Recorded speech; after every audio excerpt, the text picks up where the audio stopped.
Hello guys, good morning. চৈতালির ব্লগে আপনাদের স্বাগত জানাই। আশা করছি তোমরা ভালো আছো, আমিও ভালো আছি। আর সকাল সকাল বেরিয়ে পড়েছি, কোথায় যাচ্ছি সেটা দেখতে পাবে। সেখানে 9:30টায় পৌঁছাতে হবে, তাই সকাল সকাল বেরিয়ে পড়েছি। আর গাছে সিম হয়েছে, দিতে আসছে। এই দেখো বন্ধুরা, এগুলি গাছে হয়েছে আর দিতে এসছে আমাদের বাড়িতে। এই যে দিতে আসছে আমাদের বাড়িতে, আর এই বনিটাদের বাড়িতেই হয়েছে।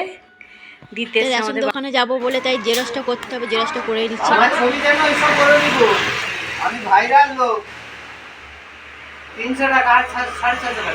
তারপর আমরা গাড়ি করে চলে যাচ্ছি, দোকানে যাচ্ছি। গাড়ি করে যাচ্ছি, আর যে দেখছি এত ভিড় হয়েছে যে আমি ভাবলাম আমাদের মানে ফিরেই আসতে হবে বাড়ি। তা দেখছি না, শেষকালে হয়েছে। আজকের ব্লগটা এত পর্যন্তই। পরের ব্লগে তোমাদের সাথে দেখা হচ্ছে। Tata, bye bye.